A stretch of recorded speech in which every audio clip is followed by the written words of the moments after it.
하나님 우리 아버지와 예수 그리스도께로부터 은혜와 평강이 여러분 모두에게 있으시기를 주님의 이름으로 축원합니다.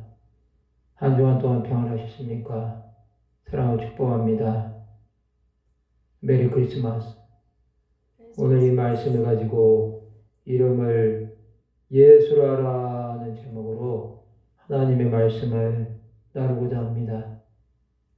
성탄의 계절이 왔습니다.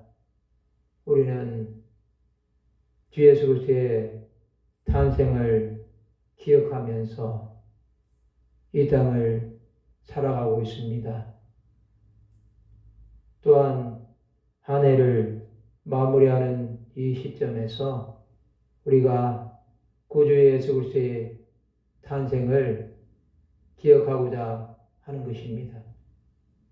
하나님께서는 우리 한 사람 한 사람을 사랑하셔서 이 땅 가운데 독생자 예수 그리스도를 보내주셨습니다.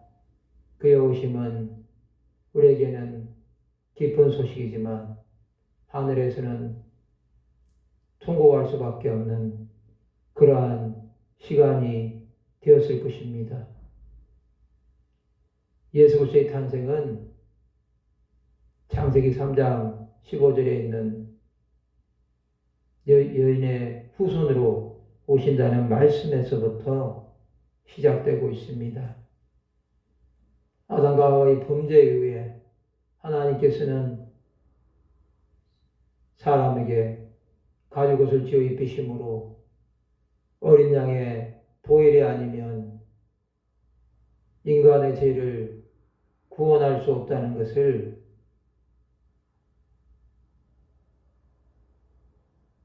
그 당시부터 보여주시고 있었습니다. 하나님은 사람을 창조하시고 그 사람을 통해서 영광받기 원하셨지만 사람들은 하나님을 배반하고 떠나서 자기 뜻대로 살고 택한 백성인 이스라엘조차도 하나님의 마음보다는 사람의 마음으로 하나님의 뜻을 거스리고 살아갔기에 하나님은 수많은 하나님의 사람들과 선지자들을 보내셔서 회개하라고 말씀하셨음에도 끝까지 회개하지 아니하며 아버지의 뜻이 무엇인지 몰랐다는 것입니다. 그렇기 때문에 하나님은 최후의 방법으로 예수 그리스도를 보내시기로 작정하시고 그를 보내신 사건이 성탄입니다. 그 말씀이 이사야 7장 14절에 있는 말씀처럼 보라 처녀가 잉태하여 아들을 낳을 것이요 그의 이름을 임마누엘이라 하리라 하셨으니 이를 번역한즉 하나님이 우리와 함께 계시다 함이라는 말씀으로 성취되었다는 것입니다.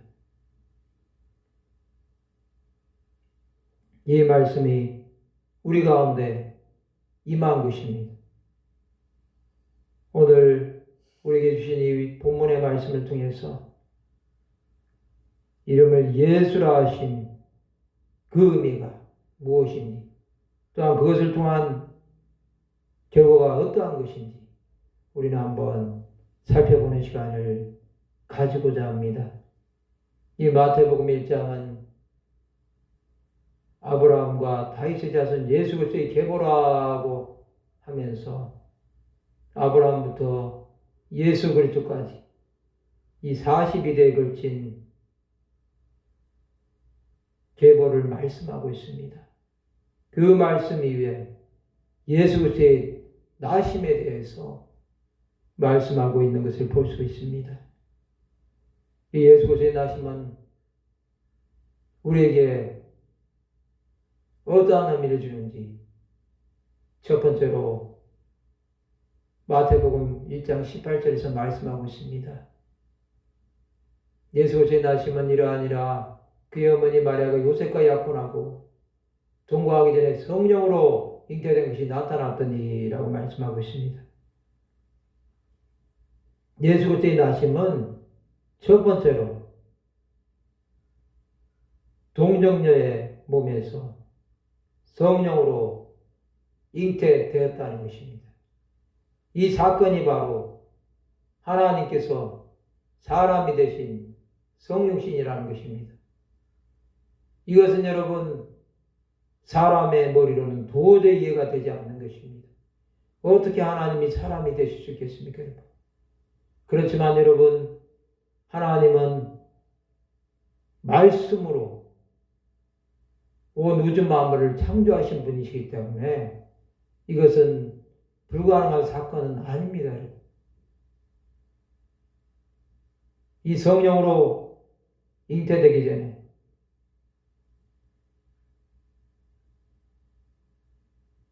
하나님께서는 마리아와 요셉을 준비하셨다는 것입니다.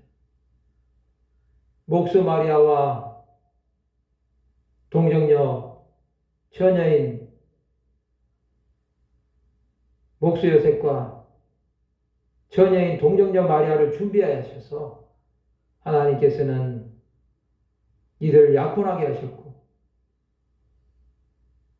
성령으로 잉태하게 함으로 예수 그리스도의 오시기를 준비하셨다는 것입니다. 이것은 여러분 정말로 이스라엘 사회에서는 받아들이기 힘든 일이었습니다. 그럼에도 여러분 하나님께서는 마리아의 남편 요셉을 택하셨다는 것입니다. 그 요셉은 어떤 사람입니까, 여러분? 19절에 보면 그의 남편 요셉은 의로운 사람이라고 말씀하고 있습니다. 여기서 의롭다는 말은 공의롭다는 뜻입니다, 여러분. 그의 의가 무엇입니까, 여러분? 그를 드러내지 않으면 가만히 끊고자 하여 그렇게 말씀하고 있습니다. 이 당시에 여러분 처녀가 임신하면 유대법으로는 돌에 맞아 죽을 수밖에 없었습니다, 여러분. 그런데도 이 요셉은 여러분 이것을 사람들에게 나타내지 아니하고 가만히 끊고자 했다는 것. 파혼함으로 이 여인을 살려주고자 했다는 것입니다. 이것은 정말로 하나님의 마음을 가지지 않으면 쉬운 일은 아닙니다, 여러분. 그가 얼마나 고통스러웠겠습니까, 여러분. 약혼밖에 하지 않았는데 마리아가 남자를 알지도 못하는데 잉태가 됐으니 얼마나 놀랄 일이겠습니까, 여러분. 그런데도 여러분 하나님께서는 이 마리아와 요셉을 긍휼히 여기셨습니다.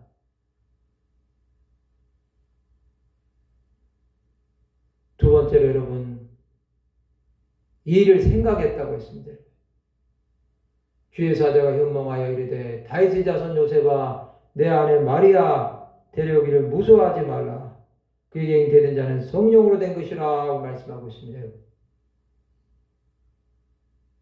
두 번째로 여러분 예수 그리스도는 성령으로 잉태됐다는 것입니다.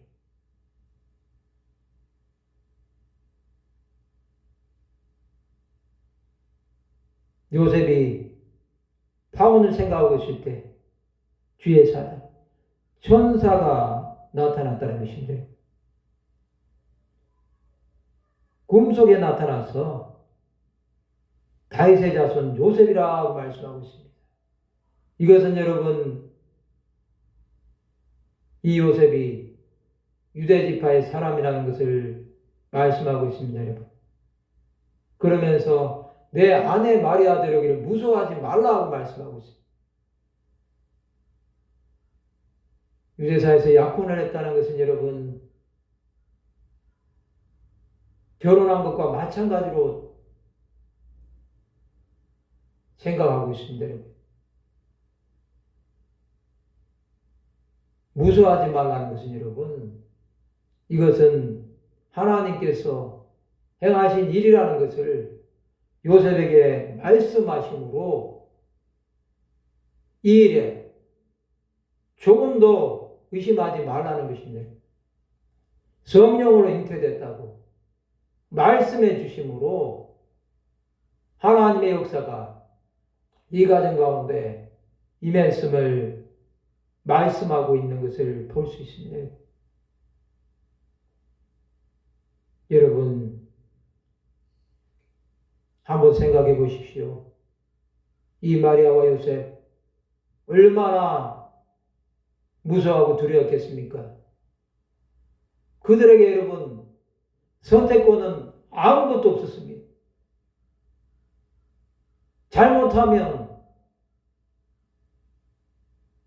요셉조차도 자기 지파에서 매장당할 수도 있었을 것입니다. 그런데도 여러분 그는 자신이 피해를 당해서라도 아내 마리아를 보호하고자 했던 것 아닙니까 여러분? 온갖 생각을 다 했을 것입니다. 여러분. 이스라엘 땅을 떠나서 살까? 5만 가지 생각을 다 했을 것인데 여러분 내 아내 마리아 되려기를 무서워하지 말라는 그 말씀 앞에 그는 여러분 순종할 수밖에 없었을 것입니다. 또 성령으로 잉태됐다고 했는데 더 이상 무슨 말을 하겠습니까? 하나님의 주권 앞에 절대 순종할 수밖에 없었다는 것을 그는 이제 이 사건을 받아들여야 된다는 것입니다. 그러면서 오늘 본문의 말씀의 주제인 아들 낳으려는 이름을 예수라라는 이 말씀을 이들이 받습니다. 세 번째로 이 예수의 이름의 의미에 대해서 말씀합니다. 이는 그가 자기 백성을 그들에 대해서 구원할 자이심이라 하니라 말씀하고 있습니다. 여러분 아들 낳으려는 이름을 예수라고 하라. 이것은 여러분 하나님의 구원 이것을 이스라엘 백성들에게 선포하시는 말씀입니다. 이 아들은 분명하게 나와야 된다는 것입니다. 그의 이름을 예수와 하나님은 구원이시다. 요수와 호세아와 같은 이름입니다. 여러분. 이 이름은 자기 백성을 그들의 죄에서 구원할 자, 구원자라는 것입니다. 하나님의 백성임에도 불구하고 이스라엘은 여러분 죄 가운데 살았습니다. 그들은 여러분 1년에 한 번씩 대제사장이 대속제일에 짐승을 가지고 들어가서 자기의 죄와 백성들의 죄를 가지고 하나님 앞에 제물을 드렸지만 그 제물로는 일시적인 속죄밖에 할 수가 없었다는 것입니다. 여러분. 그것을 이제 단번에 십자가에서 보혈을 흘려주심으로 구원할 구원자를 보내주시기 위해서 예수 그리스도를 보내주셨다는 것입니다. 여러분, 이 말씀은 정말로 우리에게 엄청난 의미를 주는 말씀입니다. 여러분.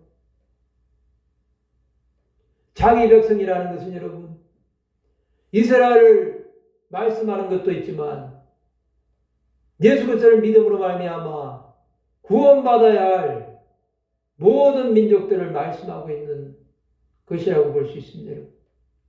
영적인 이스라엘까지도 포함되는 말씀입니다. 이 마태복음은 유대인들을 향해서 썼지만 여러분,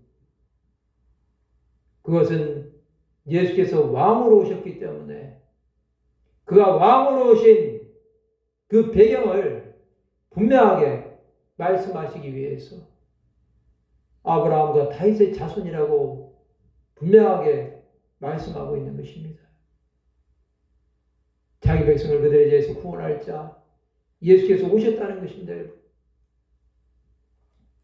그의 오심의 결과로 어떻게 됐습니까? 여러분?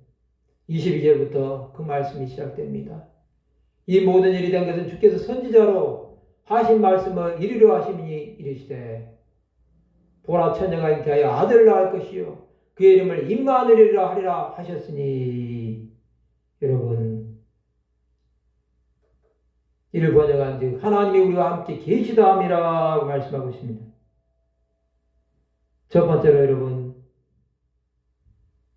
하나님이 우리와 함께 계시다는 그러한 은혜를 주시는 것입니다.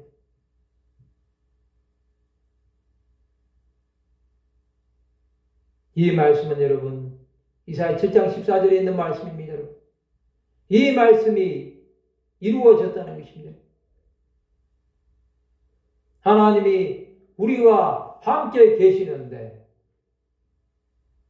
무엇을 두려워하느냐는 것입니다. 이 두려워하고 있는 마리아와 요셉 앞에 하나님은 여러분 임마누엘의 은혜를 주셨습니다. 이것은 오랫동안 고대하던 이스라엘 땅 안에 메시아가 오셨다는 그러한 정말로 놀라운 소식입니다. 이 소식을 통해서 이제 하나님께서는 구원의 시작을 알리시고 있다는 것을 우리는 보고 있습니다.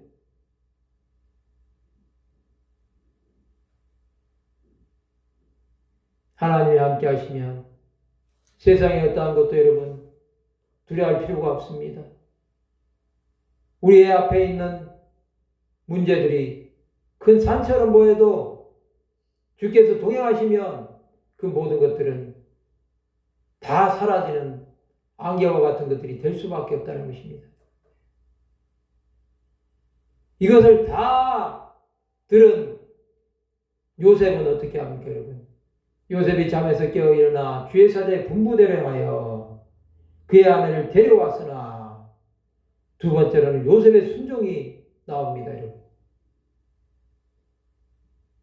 요셉은 여러분 사자의 분부대로 행해서 그의 아내를 데려왔습니다.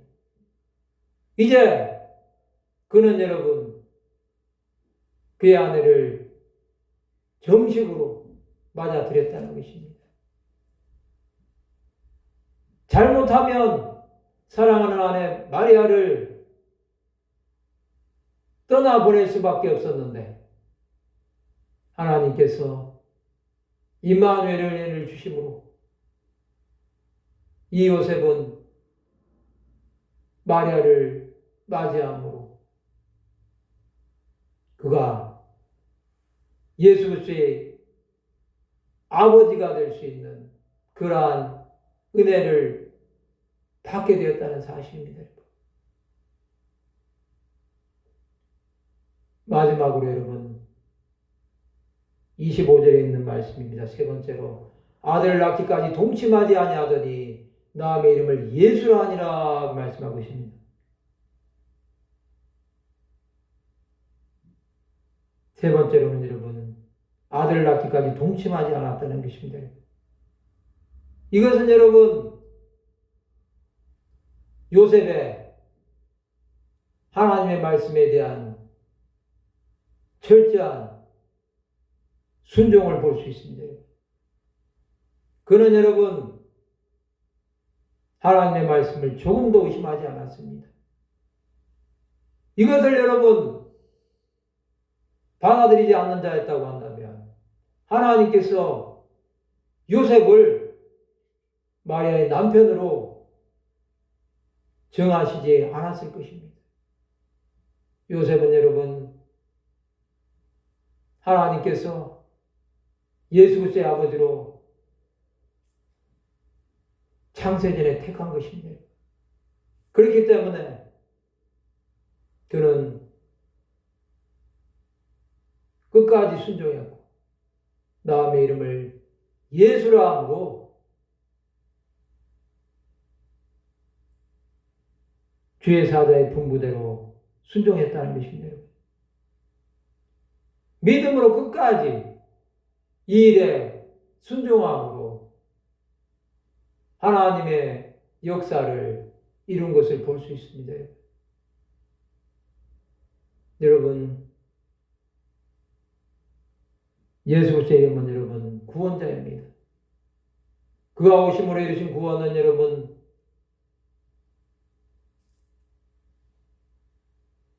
예수 그리스도 당시에 뿐만 아니라 영원까지 유효한 구원입니다. 우리가 그를 믿기만 하면 우리는 여러분 죄에서 자유함을 받을 수 있는 것입니다. 이 은혜를 주시기 위해서 예수께서 이 땅에 오셨다는 사실입니다. 이것은 여러분 하나님의 주권 속에서 이루어진 일입니다. 우리는 여러분 예수 그리스도의 탄생을 보면서 하나님께서 행하신 일이 얼마나 귀하고 아름다운 일인지 생각하지 않을 수 없습니다. 그러면 여러분 우리는 어떻게 살아야 되겠습니까?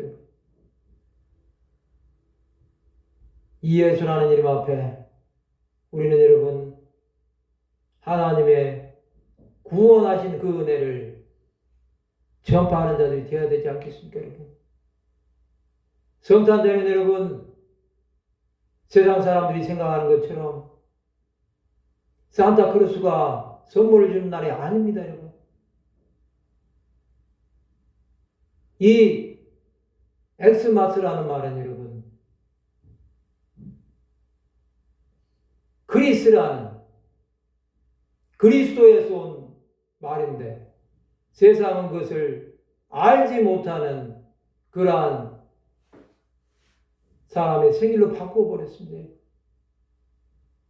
이 성탄이 여러분 점점 더 희석되어 가고 있습니다. 교회 안에서도 성탄을 축하하고 또 성탄 발표를 합니다. 많은 교회들이 하면서 정말로 구주의 탄생을 기뻐합니다. 그러나 잘못한다고 한다면 여러분 그 의미가 희석되어 버릴 수밖에 없습니다. 여러분. 우리는 정말로 예수 그리스도의 오심의 의미를 깊이 생각한다고 한다면 이 성탄의 계절이 이웃에게 선물을 나눠주는 것으로 끝나는 것이 아니라 복음을 전할 수 있는 기회로 삼아야 될 것입니다. 우리 가족 가운데 아직도 주님을 알지 못하고 죽어가는 수많은 사람이 있을 것입니다. 또 우리의 친척 가운데, 친구들 가운데, 동료들 가운데, 지인들 가운데 수많은 사람들이 목적 없는 삶을 살고 있을 것입니다. 그들 가운데 예수 그리스도의 이름을 전하는 것이 성탄의 진정한 의미입니다. 우리가 이것을 감당해 나간다고 한다면 하나님은 우리와 함께 하실 것이고 우리에게 은혜를 부어주셔서 예수 그리스도의 아버지 요셉이 순종함으로 성령으로 잉태된 아내를 맞이했던 것처럼 우리도 이 성령으로 잉태된 이 예수 그리스도를 통해서 그의 오심과 고난받으심과 십자가에서 죽으심과 부활하심과 승천하심과 그의 다시 오심을 전하는 자의 삶을 살아가야 된다는 것입니다. 여러분, 우리는 먼저 믿은 자들로서 이러한 사명을 망각하면 안 되겠습니다. 나 혼자만 구원받겠다고 하는 사람은 하나님께서 기뻐하지 않으실 것입니다. 수많은 사람들이 교회만 다니면 구원받는다고 생각할 것입니다. 그러나 그렇지 않습니다, 여러분. 예수 그리스도를 모르는데 어떻게 구원을 받을 수 있겠습니까? 하나님에 대해서만 알고 예수에 대해서만 알고 성령에 대해서만 아는데 어떻게 여러분 구원이 임하겠습니까? 우리는 아는 것으로 끝나면 안 됩니다, 여러분. 우리가 안다고 한다면 하나님의 뜻대로 살아야 된다고. 우리 주위에 있는 영혼들에게 전해야 되지 않겠습니까, 여러분? 그들이 여러분 이 예수 이름을 전하는 것 때문에 우리를 박해할 수도 있습니다, 여러분. 그러나 여러분, 그렇다고 해서 우리가 전하지 않는다고 한다면 우리는 여러분 하나님으로부터 화를 당할 수밖에 없습니다. 이것은 사도 바울의 말씀대로 부득불해야 할 일이라고 우리는 생각해야 됩니다, 여러분. 파수꾼이 외치지 않으면 여러분 전쟁이 났을 때 수많은 사람들이 죽을 수밖에 없습니다.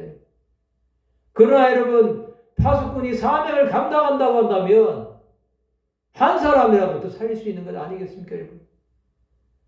여러분, 우리는 한 영혼의 구원을 위해서 이 땅에 오셨던 예수 그리스도를 생각하면서 우리가 그의 뒤를 따라가는 제자라고 한다면 우리는 여러분 사명을 맡은 자로서의 책임을 다해야 됩니다. 그것을 감당하지 않으면 여러분 우리는 하나님 앞에 설 때 부끄러운 자가 될 수밖에 없고 내가 이 땅에서 무엇을 하다 왔느냐고 물어보시면 대답할 말이 없을 것입니다. 그러나 여러분 우리가 예수 그리스도를 계속해서 전하고 죽어가는 영혼들에게 하나님의 사랑을 나타내는 자의 삶을 산다고 한다면 이 땅에서 예수 그리스도를 전하다가 왔습니다 할 수 있지 않겠습니까, 여러분? 여러분, 우리 주님은 분명히 말씀하셨습니다.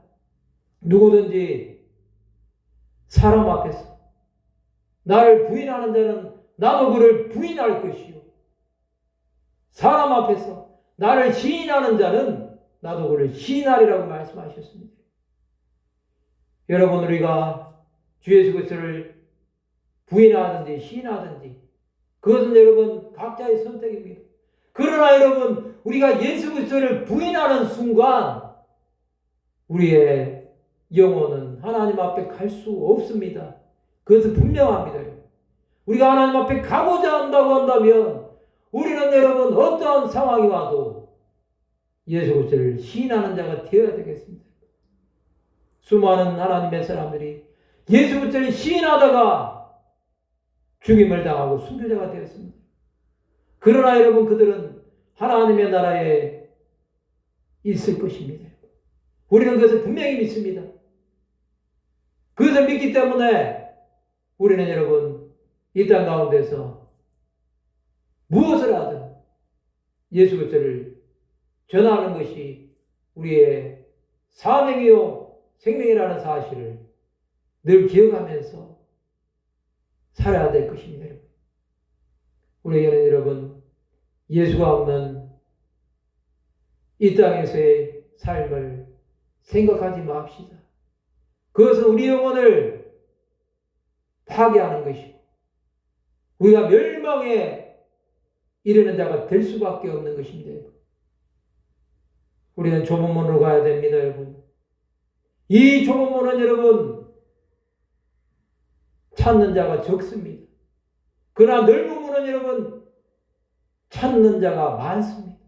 그러나 여러분 좁은 문은 생명의 길이지만 넓은 문은 여러분 멸망으로 갈 수밖에 없다는 사실을 우리는 반드시 기억해야 될 것입니다.